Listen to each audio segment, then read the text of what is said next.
Chapter 2 of Married Thrice to Salted Fish. Although Lin Qingyu didn't completely understand Lu Wancheng's words, he thought he roughly understood what the other meant. For Lu Wancheng to be able to talk so lightly about his limited days, could it be that he really wasn't afraid of death? When all was said and done, Lu Wancheng was someone ill. Being able to hold on till now was already his limit. He lay down on the bed and said, "Beauty, you." Lin Qingyu said sternly, "Stop with that inconsiderate name calling." Because of his appearance, when Lin Qingyu had been pursuing his studies on the road, he was often harassed by lecturers. Towards these people who called him Beauty or Bao Bei, at every turn he wanted nothing more than to stuff their mouths with the potion he'd mixed himself that could force them to shut their mouths.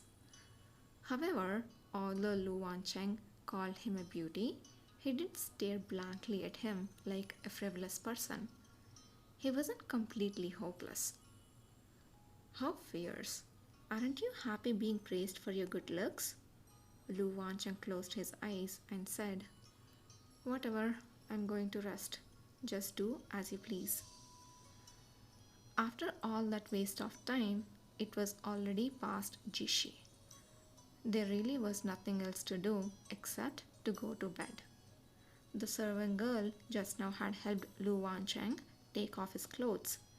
She had also wiped his arms and face. While on the other hand, Lin Qingyu was still wearing the dress and crown he had used to the wedding.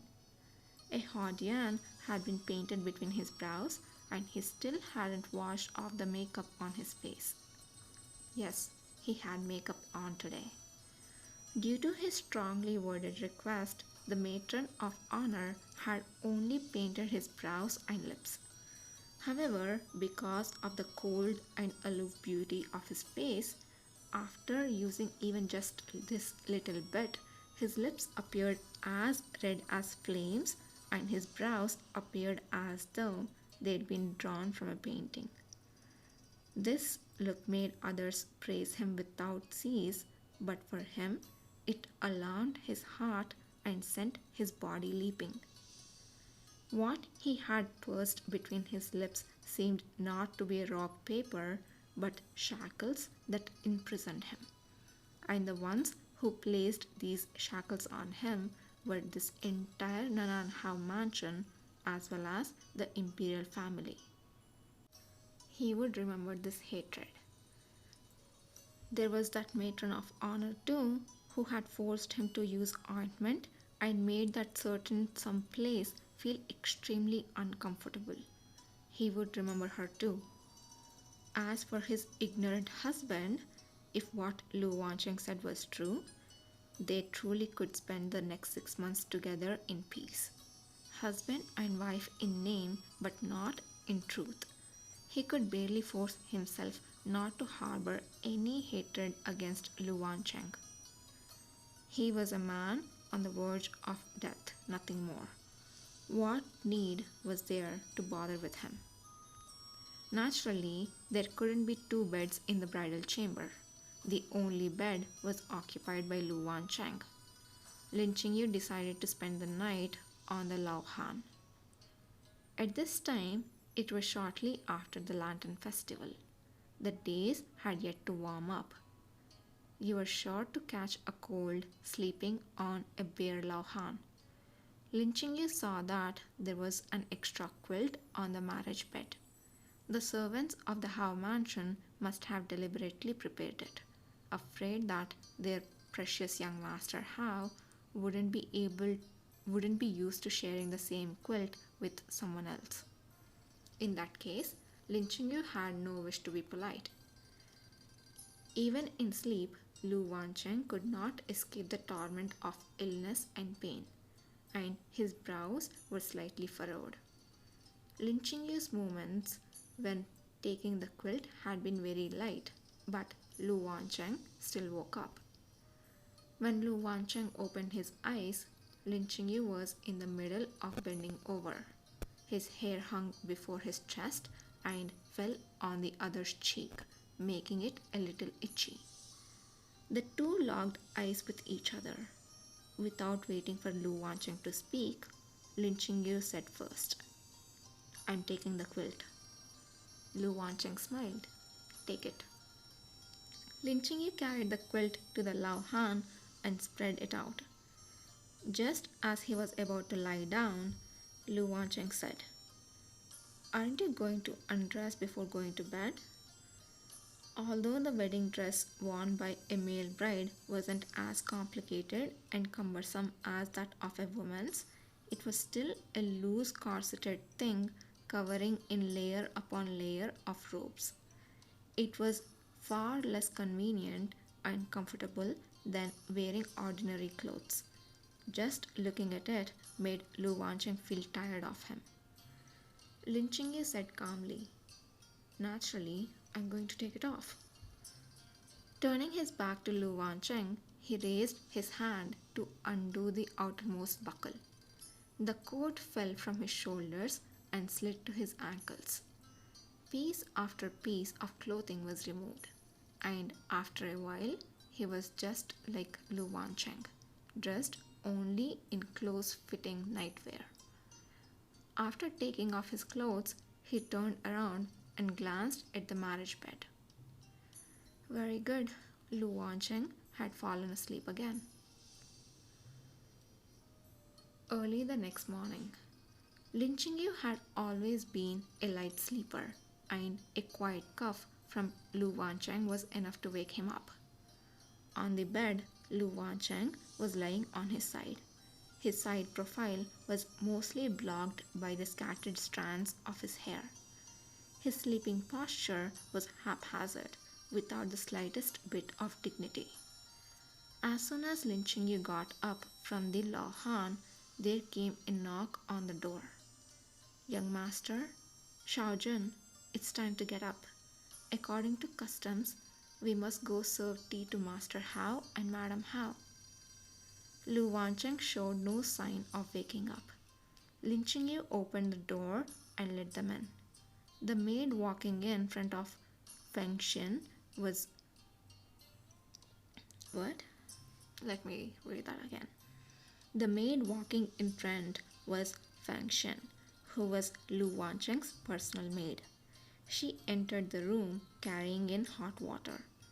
When she saw the soft quilt on the Lao Han, a strange expression momentarily stole over her face.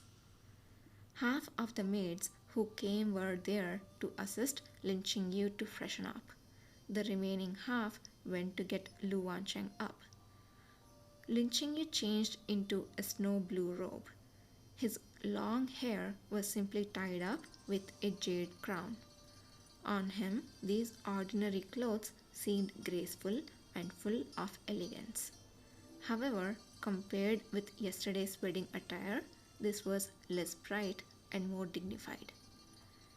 Feng Xin wanted to put on makeup for Lin Qingyu. Lin Qingyu said, "No need." Feng Xin said, "But I saw that Xiaojun had on makeup yesterday." "And as you said, that was yesterday." Lin Qingyu's eyes fell on the dressing case on the table, and he said irritably, "Take this out."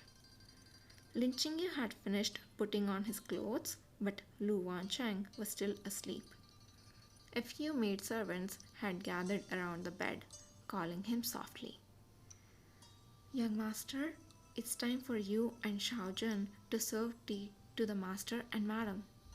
"Young master." Lu Wancheng remained motionless, his expression calm, his hands folded on his chest, looking like a Buddha statue. Feng Xin said with unease, "It can't be that young master Hao has fainted again." Lin Qingyu stepped forward and carefully observed Lu Wancheng. He said, "No, he just died in his sleep. You can force him to wake up." Feng Xin asked, unable to understand. "Xiaojun, how can we force him?" "Shout louder or take off his quilt," Lin Qingyu said. "But don't forget, he is ill. So, unless you want his condition to get worse, don't disturb his rest. Feng said. But Master Hao and the madam, Lin Qingyu interrupted her. He's already this sick, and you want him to serve tea? Are the rules more important than his life? In Dayu, it was the newly married husband and wife together who served tea to the parents on the day after their wedding. If Lu Wancheng doesn't go, then he probably won't have to go either. Originally, before the Empress had ordered this marriage, Nanan Hao's wife, Liang Shi, had sent someone to visit Lin Qingyu's home and propose a marriage. When he decisively refused, she then asked the Empress, thus putting the Lin family in a state of either marrying or dying. Not to mention treating the Nanan Hao couple as in-laws, he didn't even want to pay any attention to them. Feng Qin didn't dare decide on this matter. She sent a servant girl to report to Liang Shi. Not long afterwards, the Momo by Liang Shi's side came to give her answer. The madam says that since it is rare for the young master to sleep so peacefully, she would let him continue to sleep. She and Master Hao will drink tea served by Shaojun alone. Lin Qingyu sneered. Sure enough, Madam loves her son like life. Living in the Hao mansion, he was given no choice but to follow. No matter how reluctant, Lin Qingyu could only put on a snow cape and follow the Momo to the front hall. Along the way, the Momo prattled on and on about the rules of the Hao mansion's inner house. Lin Qingyu took her to be talking utter rubbish, automatically cutting her voice off of his ears. Yesterday, he'd been wearing the bridal veil and he could only see the few steps under his feet. Today, he was able to see the true appearance of the Nanan Hao mansion. Although he had never been to the palace, he had gone to the prince's mansion with his father. The magnificence of the Nanan House mansion was far The magnificence of the Nanan House mansion was not inferior to that of the prince's mansion. With its carved beams and painted buildings, gorgeous and noble, it showed that Nanan Hao's status in the court was extraordinary. In the front hall, Nanan Hao and Liang Shi were seated upon the seat of honor. Nanan Hao was nearing Bu Hao, taciturn and with a resolute and steadfast face. Liang Shi, though getting in the years, was still attractive with a kindly face. She looked like a good-natured upper-class lady. Lin Qingyu took the tea handed to him by the Momo. He couldn't help imagining himself putting poison in it. What poison could he give that would let them have the taste of losing their freedom? The two drank Lin Qingyu's tea. Liang Shi said with a smile on her face, Qingyu, did you sleep well last night? Lin Qingyu recovered and said, it was satisfactory. From now on, the Hao mansion will be your home. If there is anything you are not used to, just tell mother. Thank you, madam. The Momo said, displeased. Why is Shaojun still using madam? Just like young Master Hao, you are to call her mother.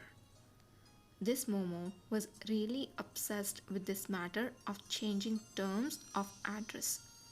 He was simply going to call her change your title Momo.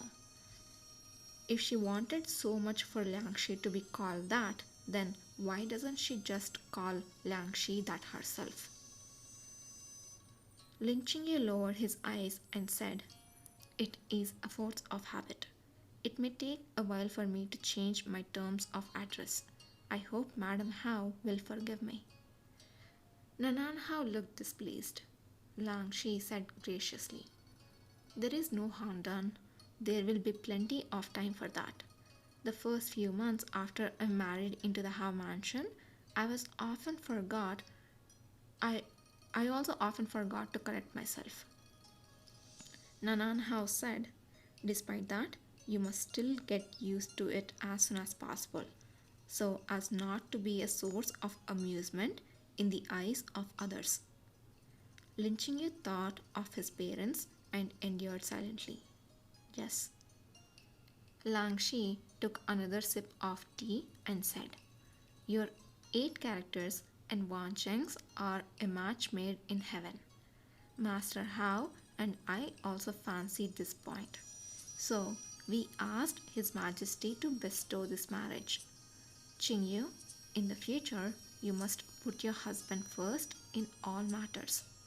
Wait upon him by his sick bed and let your good fortune rub off on Wan Cheng. Lin Qingyu nodded, stupefied. Nanan Hao said, speaking of which, you're the son of the Panguan of the Imperial Hospital. You have also studied under a famous teacher. Your medical skills are definitely not bad. Lin Qingyu's chest filled with a burst of oppression. Yes, his medical skills were not bad. Before all this, he could have practiced medicine or pharmacy to help the people. He could have helped the dying and healed the injured. Now he was locked up in the inner house, forced to be a male wife who was to be content with his own lot. And the sorry, and the main culprit even had the gall to say, although Dr. Zhang is in charge of looking after Wan Cheng's condition, you can also watch over him a bit. Do not waste your medical skills. Nanan Hao worked as the Minister of Revenue. He had many responsibilities and he left after saying these words. Lang Shi gave a jade bracelet to Lin Qingyu. She said, this was part of the dowry I bought from my birth family.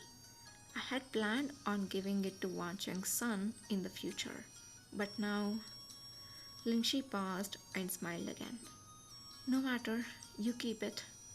Lin Qingyu could not have failed to understand Lang Shi's intention. She took so much effort to get Lu Wancheng a male wife, but didn't forget to disdain the male wife for being unable to bear children. They were all worthy of being members of the Nanan Hao mansion. Each was worse than the other. It was only Lu Wancheng he's been barely able to tolerate. Lin Qingyu returned to the Blue Wind Pavilion where Lu Wancheng lived. He threw the brocade box containing the jade bracelet to Fengshen. Fengshen said, Xiaojun, welcome back. Young Master Hao hasn't woken up yet. He's been sleeping for so long. Is there really nothing the matter? Lin Qingyu stopped walking towards the study. I will take a look. What he wanted to see was not Lu Wancheng, but the Lu Wancheng's once-in-a-century pulse. Dr. Zhang, who had diagnosed Lu Wancheng's pulse last night, as he understood, was indeed a well-known doctor with ability and talent. It would be a pity not examine the pulse that even Dr. Zhang had never seen before. When Lin Qingyu walked into the inner room, Lu Wancheng was still asleep. He was still in the same posture he had before Lin Qingyu left. He stood by the bed looking down upon Lu Wancheng. He had to say that Lu Wancheng didn't look like his parents very much. His appearance was much more refined than that of Nanan Hao and his wife. Lin Qingyu rolled up his sleeves and stretched out his fingertips. He had yet to touch Lu Wancheng's pulse when his hand was caught without warning. A loose, careless voice spoke. Sneaking up like that, what were you going to do, Lin Qingyu? Lin Qingyu's hand stiffened. Let go. Given Lu Wancheng's body, he was afraid that Lu Wancheng would faint if he tried even a little bit of force to break free. Lu Wancheng let go. His eyes were closed, but the corners of his lips curled up. Don't get excited. I don't like men. You don't have to be so guarded towards me. Lin Chingyu's eyes widened. You don't like men? That's right. As I remember, even though male homosexuality was in vogue during the Dao dynasty, not everyone was a cut sleeve. Lu Wancheng opened his eyes and said, What about you? Are you? Lin Chingyu choked. It's been a month since he was forced into this marriage, and no one has ever asked him this question. Anyway, he was going to marry a man. What difference did it make if he liked men or women? I naturally am not one either. Lu Wancheng covered his lips and coughed a few times. He then said sympathetically, Then you must feel extremely wronged at being married to me for a Chongshi. Lin Chingyu's brows were gloomy. What nonsense. If you were to be given to me in Chongshi, wouldn't you feel wronged? That's why I said I would make it up to you. To say it is easy. What exactly will you do to compensate me? My inheritance. Lin Chingyu sneered. Your inheritance that I have to fight for? Lu Wancheng asked. Then what compensation do you want? As long as it's not troublesome or strenuous, I will give it to you. He wanted to take the examination of the Imperial Medical Office. He wanted to leave the Nananhao mansion. He wanted to do what he wanted to do, but he knew it was almost impossible. The marriage between him and Lu Wancheng was bestowed by the emperor. Even if Lu Wancheng agrees for him to leave, he would still need His Majesty's approval. Lin Chingyu was silent for a while. He said, Give me your hand. Lu Wancheng held his wrist in his other hand and said wearily, Eh? What are you doing? Lin Chingyu said impatiently, I'm going to check your pulse. You should have said so earlier. Lu Wancheng raised his hand and presented his wrist. Dr. Lin, please. A charcoal brazier was burning in the room, and Lu Wancheng's entire body was covered under the quilt. His wrist, though, remained cold. Feeling the beating of his pulse, Lin Chingyu frowned. Lu Wancheng's body was better, but the disease was not eradicated.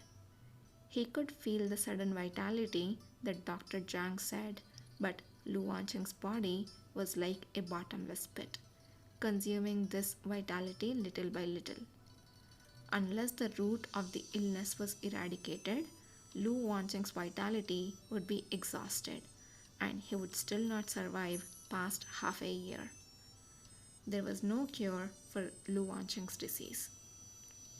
Seeing Lin Chingyu's face sinking like water, Lu Wancheng asked, Am I saved? Lin Chingyu asked, Why would you think so? Because you don't look happy. Lu Wancheng looked as though this all had nothing to do with him. If I were in your place, I should think that you would want me to die sooner. Lin Chingyu couldn't help asking, Do you really not care about your life or death? There is nothing to care about, Lu Wancheng smiled. My fate is not in my hands. It's in the heavens. Don't worry, my widow. You are sure to be one. Lin Chingyu. ...